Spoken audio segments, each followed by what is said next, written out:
अस्सलाम वालेकुम स्टूडेंट। वालेकुम अस्सलाम सर। कैसे हैं आप लोग सब? अल्हम्दुलिल्लाह सर, आप कैसे हैं? ठीक ठाक। अच्छा, बस जैसे जैसे लोग आते हैं, जो लोग इस वक्त हैं वो डिस्कस कर सकते हैं लेक्चर के हवाले से या अपने अटेंडेंस के हवाले से, या जो भी इश्यूज हैं वो डिस्कस कर सकते हैं। मैं क्लास जो है बाकायदा थोड़ी देर में स्टार्ट करता हूँ। तो असल में हमारा ये मिड टर्म से पहले लास्ट क्लास है ऑफिशियली, और अगर ज़रूरत होगी तो हम एक मेकअप क्लास भी रख लेंगे, और उसके लिए देख लेंगे अगर कोई इशू हुआ, कोई स्टूडेंट को ज़रूरत हुई तो हम, क्योंकि 30 को आपका पेपर है, 30 अप्रैल को, तो 30 अप्रैल से पहले अगर हम कोई सेशन, शॉर्ट सेशन हो या कोई जैसा भी सेशन आप रखना चाहेंगे हम रख लेंगे। अभी स्टूडेंट आ जाते हैं तो बात कर लेते हैं, ठीक है? बाकी सर ये एग्जाम जी पैटर्न के हवाले से आज बता दें आज की क्लास में। जी बिल्कुल, पैटर्न के हवाले से ही बात करेंगे। पैटर्न के हवाले से बात करेंगे। असल में स्टूडेंट आ जाए ना तो हम फिर डिटेल से बात कर लेते हैं। और पैटर्न जो था वो बेसिकली आपको याद होगा कि मैंने आपको आउटलाइन एक्सटेंड की थी। आउटलाइन सेंड है आपके पास? है outline, course outline? Yes sir. ठीक है, कोर्स आउटलाइन मैंने सेंड की थी, और जिनके पास नहीं है मैं दोबारा सेंड कर दूंगा, या ग्रुप में आप लोग कर दें उसको। और मैं आपको अभी आपको शो कर देता हूँ कि जो वो कोर्स आउटलाइन है, हमने उसको फॉलो किया है, और उसके उससे उसी से कंसर्न जो है ना, हमने लेक्चर सारे बनाए और वो डिलीवर किए। और कुछ डेटा जो होता है, ज़ाहिर है कि बहुत सारा ऐसा डेटा होता है, हिस्टोरिकल डेटा होता है जो आपको नेट से मिलेगा, कई दफ़ा हम लोग उसको अप्रोच नहीं कर पाते हैं, तो वो भी चीज़ें हो सकती हैं। खास तौर पे जो कोर्स होता है वो एक नॉर्मल कोर्स होता है, मगर हम कई दफ़ा उस कोर्स में करंट इश्यूज को या करंट हिस्टोरिकल डेटा को हम यूज़ नहीं कर पाते हैं। तो स्टूडेंट को चाहिए कि वो चीज़ें बहुत अहम होती हैं, क्योंकि स्टूडेंट को जो अप्लाई करना होता है वो करंट सिचुएशन में अप्लाई करना होता है, तो उसी सिनेरियो में बातें पूछी जाती हैं। तो क्वेश्चन जो हैं एग्जाम के, ज़ाहिर है कि उसी हवाले से हो सकते हैं। तो मैं आपको पहले आपकी आउटलाइन दिखा देता हूँ एक दफ़ा, ताकि आपको क्लियर हो जाए। अगर आउटलाइन मेरे पास मैं ओपन कर लूँ,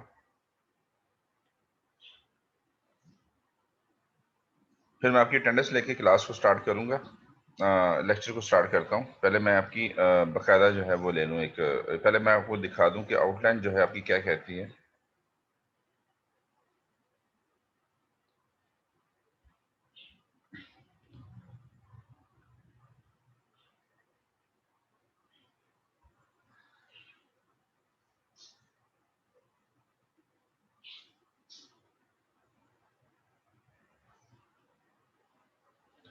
देखिए, ये जो आउटलाइन है, कोर्स आउटलाइन जो मुझे मिली थी, उसके अकॉर्डिंग जो है हमारे पास मिड टर्म से पहले जो है ये 5.1, 5.2, 5.3 और 5.4, ये चार जो थे मेरे पास टॉपिक थे, जिसको मैंने कवर करना था।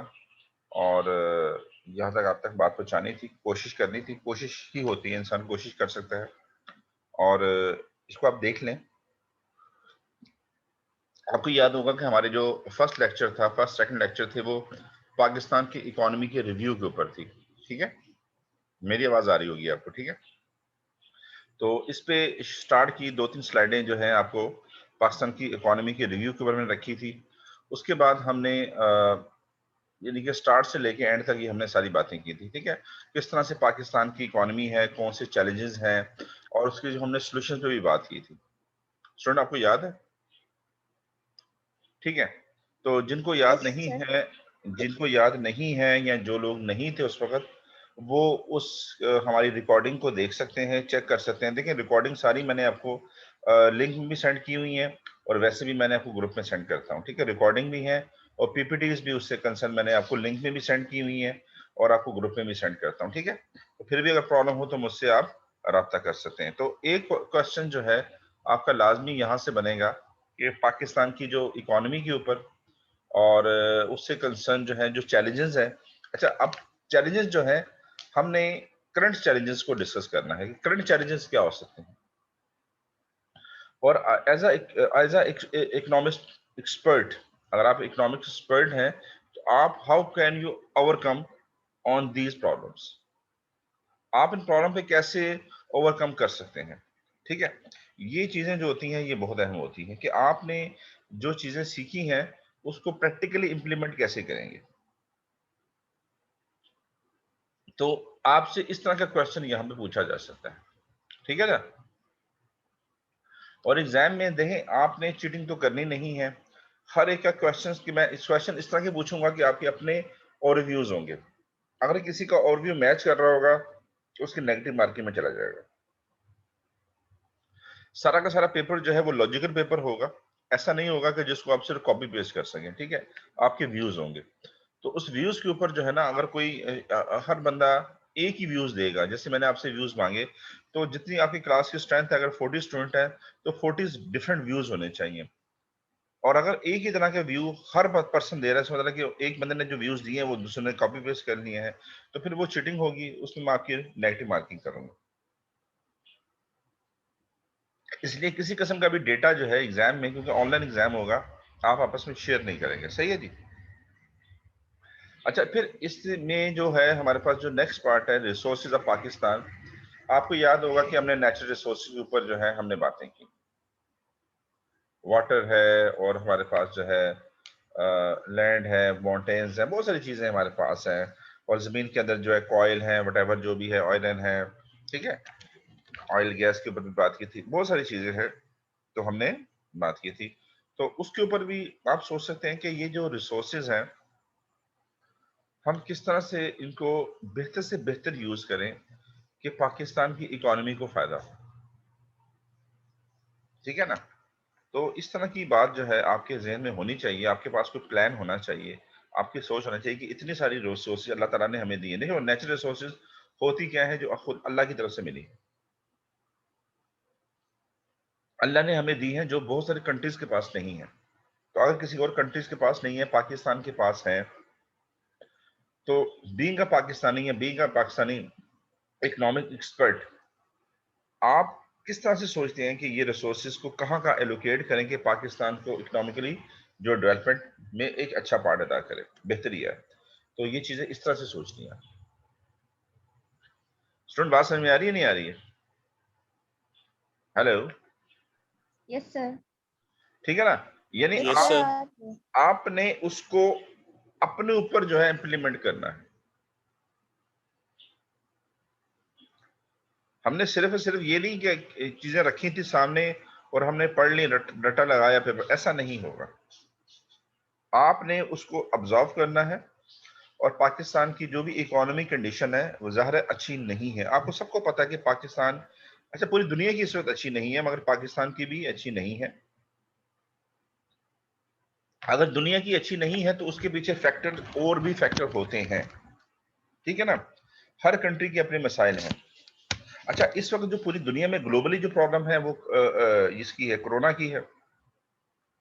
कोरोना की वजह से जो है बहुत सारी कंट्रीज की या पूरी दुनिया की कंट्री की इकोनॉमी जो है वो डाउन है। ठीक है, ये सबको पता है। चाहे उसमें गल्फ कंट्रीज ले लें, यूरोपियन कंट्री ले लें, अमेरिका ले लें, आप एशियन कंट्री पाकिस्तान ले लें, जापान ले लें, चाइना ले लें, उनकी इंपोर्ट है, एक्सपोर्ट है, उनकी जो ग्रोथ है, हर जगह प्रॉब्लम है, जॉब्स के मसले हैं और बहुत सारे प्रॉब्लम्स हैं। मगर मगर पाकिस्तान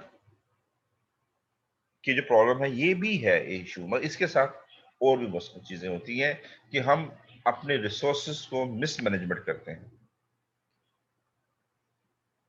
मैनेजमेंट रिसोर्सेज तो क्रिएट नहीं करते हैं, उसके पीछे करप्शन है या उसके पीछे और बहुत सारी चीजें हो सकती हैं, या मिसमैनेजमेंट है या बैड गवर्नेंस है। मैं किसी एक कंट्री एक गवर्नमेंट की मैं बात नहीं कर रहा हूँ, जो मिसमैनेजमेंट हो सकती है या उसकी जो है बैड गवर्नेंस की तरफ आप जा सकते हैं। मगर इन रिसोर्सेज को जो अल्लाह ताला ने आपको दी है, इनको बेहतर यूज भी तो नहीं किया। ये तो अल्लाह की गिफ्ट था ना। तो इसके ऊपर आप लाजमी सोचें कि एक क्वेश्चन हो सकता है, ठीक है, जो आपने अपने एज अ पाकिस्तानी आपने सोचना है कि किस तरह से हम इन रिसोर्सेज को अच्छी से अच्छा यूज करें, और हम अपने जो फाइनेंशियल क्राइसिस है उनसे बाहर निकलें। क्लियर होगी बात? तो यहाँ पे ऊपर जो मैंने बताया था कि आपके पास जो चैलेंजेस हैं, पाकिस्तान की जो करंट चैलेंजेस हैं, और उसको किस तरह से आपने ओवरकम करना है, आज की बात हो रही है। हमने जब पढ़ा था तो उस वक्त पढ़ा था, वो डिफरेंट सिनेरियो में पढ़ा था कि पाकिस्तान की इकोनॉमी को हमने स्टार्ट लिस्ट से लेके चले थे कि जब पाकिस्तान बना था 1947 में, तो क्या सूरत हाल थी, उसके बाद क्या सूरत हाल थी, उसके बाद क्या सूरत, हमने जनरल व्यूज दिए थे। उसके बाद पाकिस्तान के साथ एक जनरल जो चैलेंजेस है वो क्या है, हमने उस वक्त ये बात की थी। फिर पाकिस्तान की जो इकोनॉमी है उसके जनरल जो है उसके सोल्यूशन क्या हो सकते हैं। मगर आपको ये सोचना है कि आज के लिहाज से सोचना है कि आज के लिहाज से पाकिस्तान की इकोनॉमी के क्या चैलेंजेस हैं करंट, और उसकी किस तरह से हमें सॉल्यूशंस की तरफ जाना चाहिए। आपकी तरफ से क्या सजेशन है as a student, economic expert, business का स्टूडेंट, वो क्या सोचता है? ठीक है जी, ये बात समझ में आ रही है स्टूडेंट?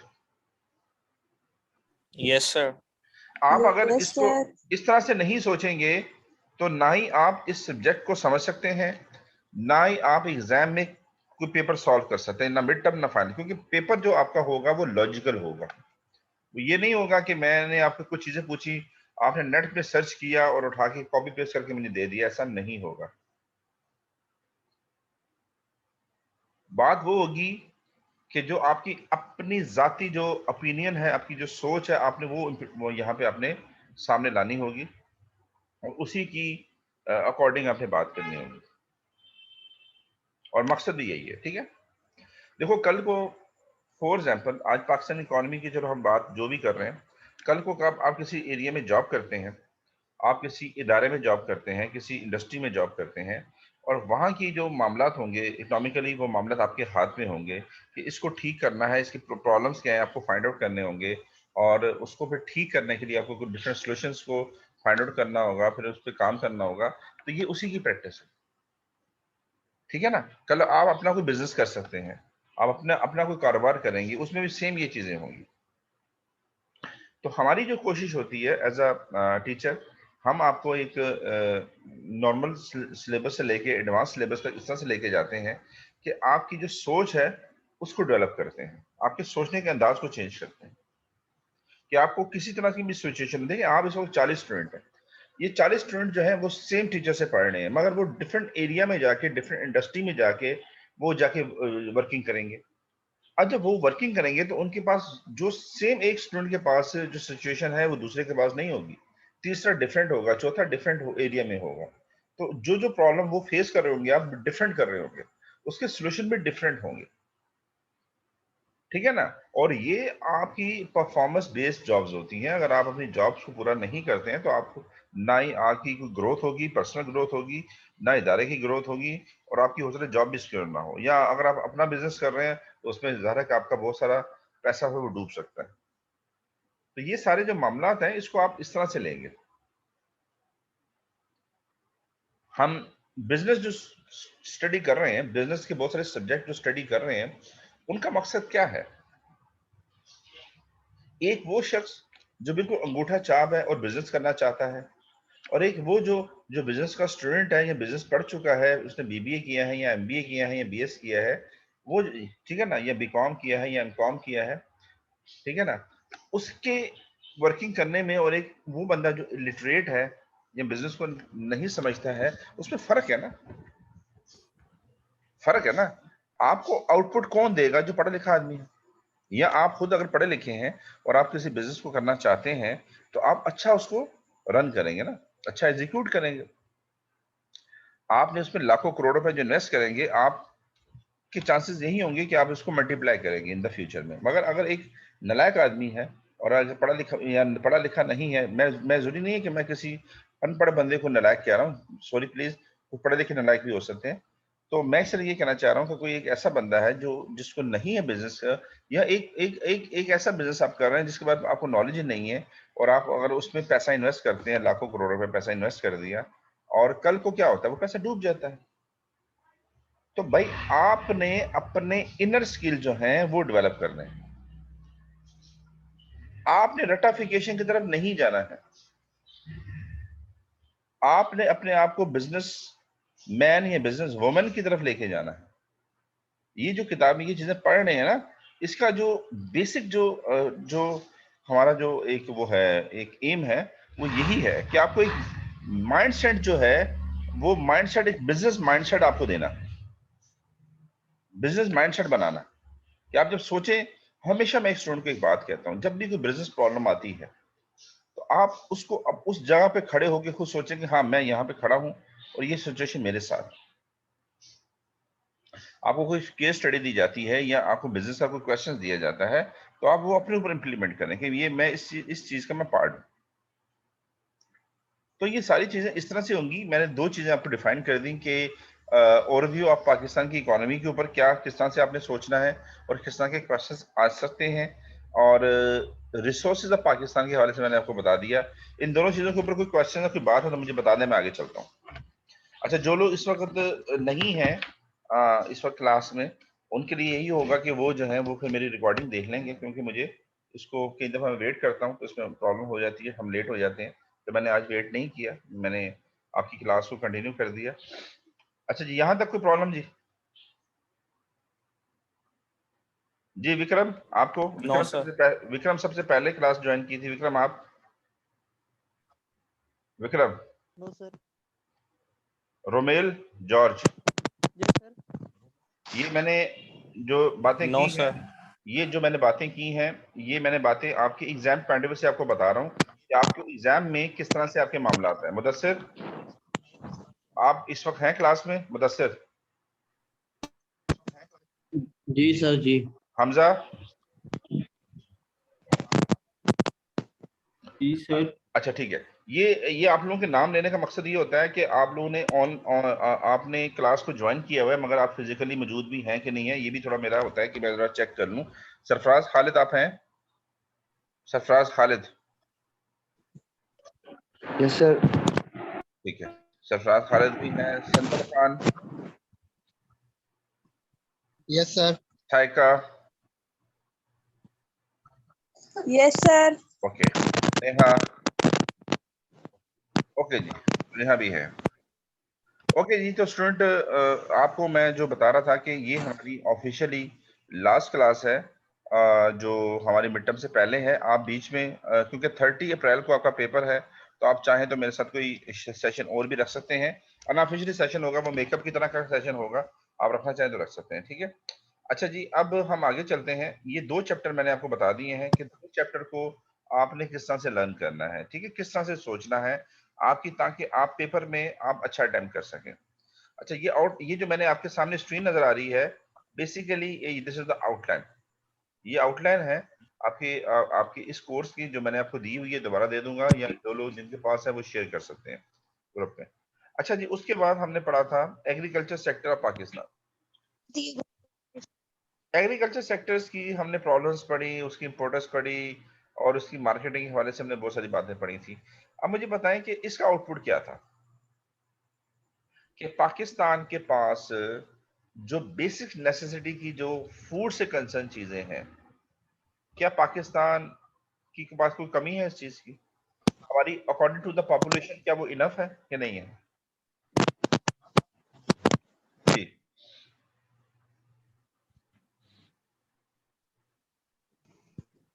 यस सर, हमारे पास इतना है कि हम एक्सपोर्ट भी कर सकते हैं इसे। अच्छा, हमारे पास जो पाकिस्तान के पास जो है, ये आपने कहा कि हम एक्सपोर्ट भी कर सकते हैं, और चाहे वो वीट हो, चाहे वो राइस हो, चाहे वो मिल्क हो, ठीक है, और चाहे वो और प्रोडक्ट्स हो वेजिटेबल की। ये माइक किसका ऑन है? अच्छा, बात करके माइक का शोर हो रहा है। ये विक्रम, विक्रम का हो गया। अच्छा, तो होता यह है कि आप पाकिस्तान की जो बेसिक जो एक जो बहुत बड़ी कंट्रीब्यूशन है फूड के मामले में, ठीक है, इकोनॉमी में, वो ज़ाहिर है वो एक एलिमेंट है। और मैंने आपको पहले भी कहा था कि आप एक साल से, हमें एक अरसा हो गया है, बल्कि पूरी दुनिया इसमें इन्फेक्टेड है, हम भी हैं। एक साल से पाकिस्तान के पास कोविड का इशू था, बल्कि भी चल रहा है और पूरी दुनिया के साथ चल रहा है। इस पूरे अरसे में लास्ट मार्च से लेके अप्रैल अब चल रहा है, 1 साल हो गया, कहीं पे भी आपको पाकिस्तान में रहते हुए ये फील नहीं हुआ कि हमारे पास अगर वेजिटेबल्स है तो वो नहीं मिल रहे हैं, या हमारे पास फ्रूट्स नहीं मिल रहा, या हमारे पास ये जो हमारे पास दालें वगैरह होती हैं, ठीक है ना, चने हैं, दालें हैं, इस तरह की चीज़ें नहीं मिल रही हैं, गोश्त हमें नहीं मिल रहा, मीट नहीं मिल रहा, मटन नहीं मिल रहा, या चिकन नहीं मिल रहा, या हमें जो है दूध है, मिल्क है, या डेयरी प्रोडक्ट जितनी भी हैं उससे कंसर्न कोई शॉर्टेज मार्केट में आपको नज़र आई हो, या उसके बाद आपको जो है ये इसमें मैंने आपको कहा था कि लाइफ स्टॉक भी आ जाता है ना, एग्रीकल्चर के अंदर लाइफ स्टॉक भी है, फिशरीज भी आ जाता है, और आपके ये जो है इसमें ये जो सारे जो है मीट या आपसे चिकन से कंसर्न चीज़ें हैं, अच्छा, और डेयरी फार्म्स हैं, ये सारी चीज़ें आती हैं। तो आप ये देखें कि मैं इस पे ज़्यादा बात नहीं करूंगा क्योंकि टाइम हमने आगे नेक्स्ट लेक्चर की तरफ भी जाना है। मुझे बताएं कि कहीं पे भी आपको फील हुआ पाकिस्तान में रहते हुए कि कहीं पे भी चीज़ों की कोई शॉर्टेज हो 1 साल में? जी।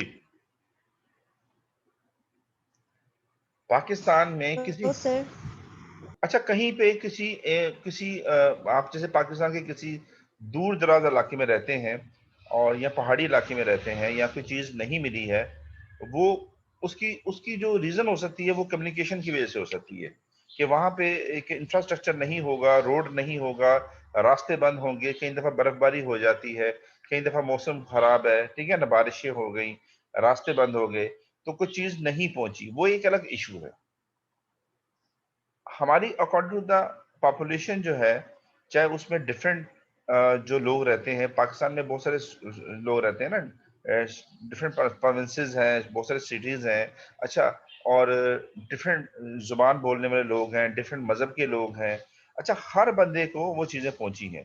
तो इसका मतलब ये है कि पाकिस्तान में अल्लाह का शुक्र है, गॉड का शुक्र है, जो भी एक हस्ती है जो हमें दे रही है, उसका शुक्र है कि वो हमें इस हवाले से भी उसने सफिशिएंट रखा हुआ है। तो आप क्या समझते हैं कि आपकी जो फूड सेक्टर में जो जो जो आपके पास इतना ज़्यादा वो है कि वाफर मिकदार में आपको चीज़ें मिल रही हैं, बल्कि सरप्लस को आपने मुझे भी बताया नेहा ने कि हम उसको एक्सपोर्ट भी कर रहे हैं, तो ये एग्रीकल्चर सेक्टर हमारा बहुत स्ट्रॉन्ग है, इसको मजीद स्ट्रॉन्ग करना चाहिए। और कोविड के हवाले से मैं आपसे पूछ सकता हूँ कि इसमें क्या ऐसी बातें हैं कि हम बहुत इजी रहे? आप देखें बहुत सारे ऐसे कंट्री हैं, आप सर्च कर सकते हैं जहाँ पे फूड के प्रॉब्लम हुए, क्योंकि ज़ाहिर है कि वहाँ पे वो उनको प्रोड्यूस नहीं हो रहा था फूड, ठीक है, वो बाहर से इंपोर्ट करते थे, और जब इंपोर्ट एक्सपोर्ट डिस्टर्ब हुई, बिजनेस डिस्टर्ब हुए, तो उनके एरिया में भी इस तरह के फूड के हवाले से प्रॉब्लम्स हुई हैं, ठीक है। अच्छा, तो ये जो आप ज़रा दूर ना जाएं, आप अरब कंट्री की तरफ जा सकते हैं। अरब कंट्री में ज़्यादा इस तरह का माहौल नहीं है क्रॉप्स का, कि फूड जो वो जो एग्रीकल्चर का, ठीक है ना, उनको प्रॉब्लम हुई है। आप यहाँ चले जाएं, इधर जापान की तरफ चले जाएं, और बहुत सारे कंट्रीज, देखो वो पैसा दे के ये चीज़ें बहुत सारी खरीदते हैं, और वहाँ पे जब इस तरह की जब कम्युनिकेशन नहीं हो पाती है बिजनेस की, या इम्पोर्ट एक्सपोर्ट नहीं हो पाती, इंटरनेशनल ट्रेड नहीं हो पाता है, तो ज़ाहिर है कि वहाँ पे इलाके में, उनके एरिया में शॉर्टेज हो सकती है चीज़ों की जो वो बाहर से लेते थे। तो यहाँ से इस एरिया में इस तरह का कोई क्वेश्चन हो सकता है, ये ख्याल रखिएगा। सही है जी, आगे चलूँ मैं? अच्छा, इंडस्ट्रियल सेक्टर का जो सवाल है, ये मैंने 3 एरिया में, चैप्टर तो नहीं कहेंगे, ये एरियाज हैं, ये मैंने बहुत डिटेल से आपको इसकी मैंने आपको तकरीबन 6 पीपीटीज आपको दी हुई हैं, और इसके प्रॉपर मैंने आपको वीडियो भी, लेक्चर भी दिए हुए हैं। तो इस पे जो है 6, ये एक तो इकोनॉमी ऑफ पाकिस्तान के ऊपर, और रिसोर्सेज ऑफ पाकिस्तान के ऊपर, और एग्रीकल्चर के ऊपर 6 पीपीटीज मैंने आपको 6 लेक्चर दे चुका हूं। अब 7वां लेक्चर जो है वो इंडस्ट्रीज सेक्टर के ऊपर है, जो हम आज डिस्कस करेंगे। तो आपके ये जो है, ये 4 जो है, 1 2 3 4, ये 4 जो आपके जो मेन टॉपिक्स हैं, ये 7 लेक्चर में कंप्लीट हो जाएंगे। उसके बाद 4 आपके मजीद जो है ना बच जाते हैं, ये देखें नीचे। उसके बाद इंटरनेशनल ट्रेड ऑफ पाकिस्तान है, और बैंकिंग एंड फाइनेंस है, और transportation, and communication sector of Pakistan है, और फेडरल बजट है। ये 4 जो है ये टॉपिक्स हैं जो आपको इन द फ्यूचर में फेस करने होंगे। ठीक है, ये मिड टर्म के बाद होंगे। तो स्टूडेंट ये मिड टर्म के बाद है, सिर्फ इंडस्ट्रीज तक। ये देखें ना, ये टोटल 8 पॉइंट है। ठीक है, तो ये इस तरह से हमारा मैंने आपका जो एक सिलेबस है वो डिवाइड कर दिया है। आप कहेंगे सर मिड टर्म तक कहाँ तक आएगा, तो मैं कहूँगा सिर्फ इंडस्ट्री सेक्टर तक आपका आएगा। ठीक है, ये टॉपिक्स आएंगे जो मैंने आपके सामने रखे हैं। मिड टर्म तक सिर्फ आपके ये टॉपिक्स हैं। 5.1, 5.2, 5.3 और 5.4 जो है ये आपके टॉपिक्स हैं।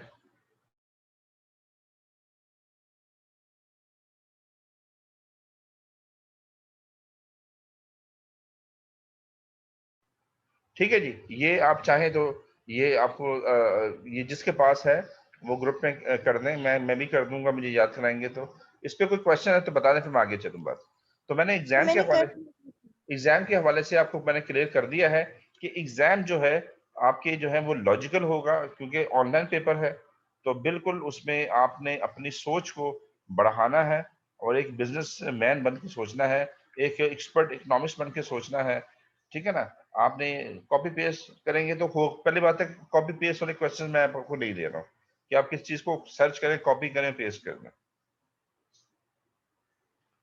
तो 3 आवर्स आपको दिए जाएंगे, 5 क्वेश्चंस होंगे, 25 मार्क्स का आपका जो है ये एग्जाम होगा। तो 3 आवर्स में आपको पेपर करना है, आराम से सुकून से आप करेंगे और इंशाल्लाह अल्लाह बेहतर करेगा। ठीक है जी, तो आगे बढ़ा दें बात को। तो मैं आपकी अटेंडेंस अभी ले लेता हूँ। अटेंडेंस में लेने के बाद जो है मैं आपके लेक्चर की तरफ आता हूँ, और आज का जो लेक्चर है उसमें बात करते हैं। फिर दोबारा से ब्रेक, इसके सेशन के बाद ब्रेक लेंगे। ब्रेक के बाद जो है हम दोबारा से फिर आएंगे ताकि बाकी लोग भी हमें ज्वाइन कर लें। तो मैं पहले आपकी एक अब वो ले लूँ, अटेंडेंस ले लूँ, और अटेंडेंस लेके मैं फिर आपको आगे बढ़ा दूँ मामला। सलार नहीं है, सलार लेट आते हैं क्लास में, सलार सीआर जो है वो लेट आते हैं, सीआर को सबसे पहले आना चाहिए। अच्छा जी सर ये स्टूडेंट, लास्ट क्लास जी सर ये लास्ट क्लास है हमारी। जी, ये आपकी लास्ट क्लास है मिड टर्म से पहले, और आपको मैंने अभी कह दिया है ये आप सब लोग बात कर लीजिएगा, जब भी आपने रखनी हो मिड टर्म से पहले एक क्लास वो रख लेंगे रिवीजन के लिए, तैयारी के लिए। ठीक है।